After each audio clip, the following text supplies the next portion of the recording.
Oke, assalamualaikum warahmatullahi wabarakatuh. Perkenalkan saya James Ampangalo dengan NIM 232082. Di sini saya akan mengerjakan tugas dari mata kuliah Deep Learning. Itu membuat video menjelaskan coding backpropagation dengan logika OR. Nah, saya akan jelaskan di sini ada di sel pertama itu input kebutuhan library, yaitu import numpy as np. Itu untuk operasi matriks dan numerik, dan import matplotlib.pyplot as plt, mengimport matplotlib untuk membuat grafik. Nah, di sini ada data input dua fitur untuk semua kombinasi OR.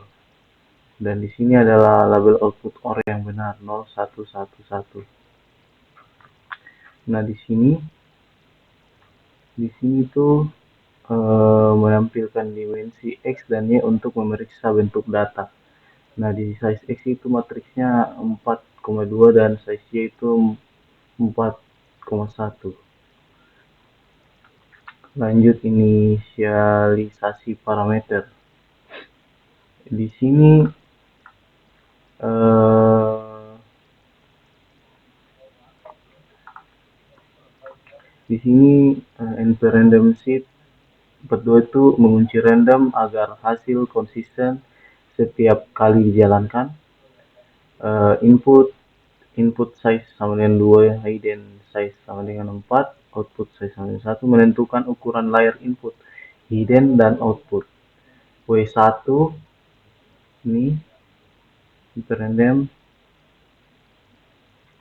itu bobot antara input dan layer tersembunyi, dan ini B1 nya bias layer tersembunyi, dan W2 nya itu bobot antara layer tersembunyi dan output, dan W2 nya itu bias layer output. Nah, W1 save itu output output matriksnya itu 2,4, B1 nya output matriksnya 1,4, W2 4,1, matriksnya B2 1,1. Dan di sini adalah hasilnya. Ini adalah W1 nya sesuai dengan ininya 2,4 matriksnya, dan ini B1 nya 1,4 betul, dan hasilnya 0000. Dan di sini W2 nya itu 4,1, ini hasilnya, dan array dan B2 nya itu 1,1, hasilnya 0.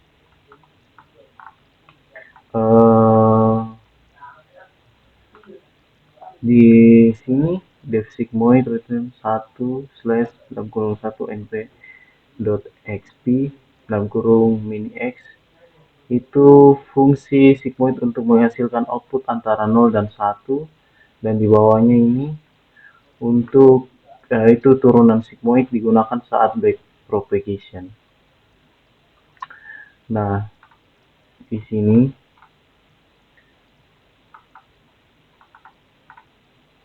tuh yang ini LR1 sama dengan learning rate-nya sama epoch dan hasilnya.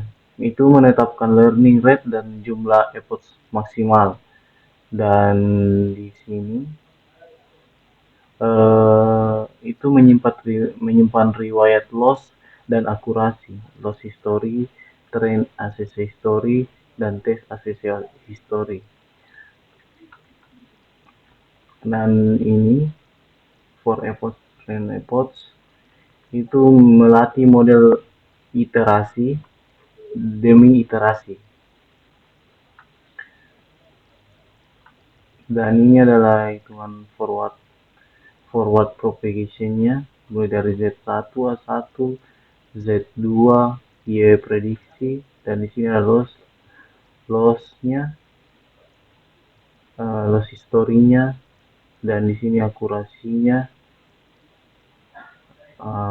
di sini pemberhentian simulasinya dan back propagation.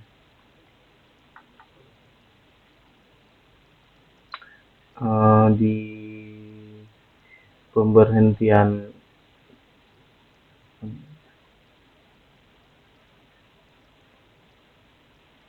train. Nah, di sini itu sama karena data latih dan uji sama. Terus yang ini, if loss lebih kecil 0,01, menghentikan pelatihan bila loss sangat kecil. Dan di sini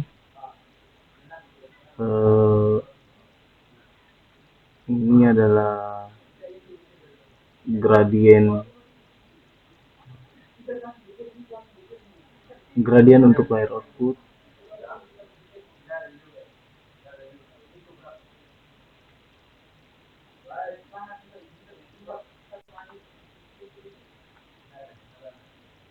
Ini update, dan di sini update parameter wake dan bias.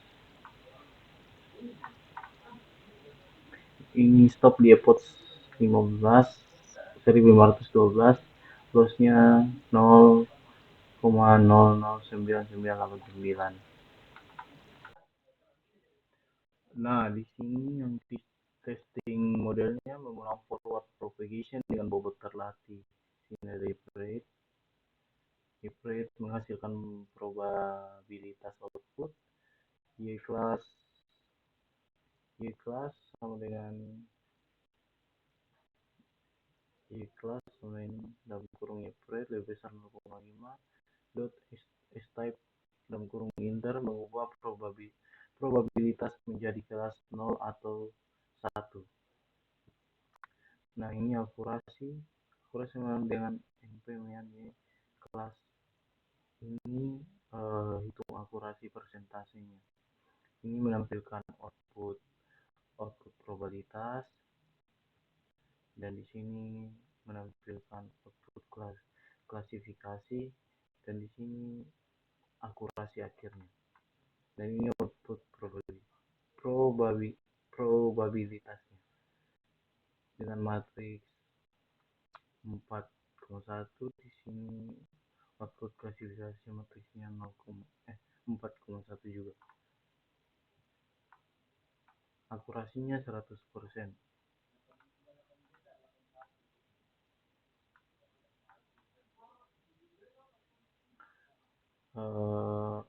Grafik training loss-nya di sini,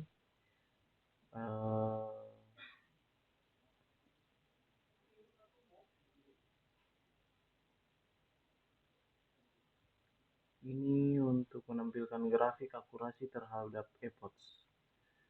Ini adalah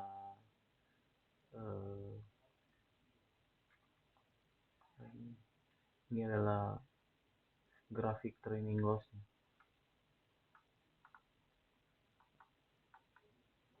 Di sini ada grafik training akurasi dan training akurasi, memberikan scatter plot titik input X, warna atau marker berbeda untuk kelas 0 dan kelas 1. Visualisasi hasil OR setelah pelatihan. Dan ini adalah grafik akurasi dan epoch-nya. Mungkin cukup sekian penjelasan saya untuk coding backpropagation dalam logika OR. Akhir kata, jika ada salah kata, mohon maaf. Sekian dan terima kasih.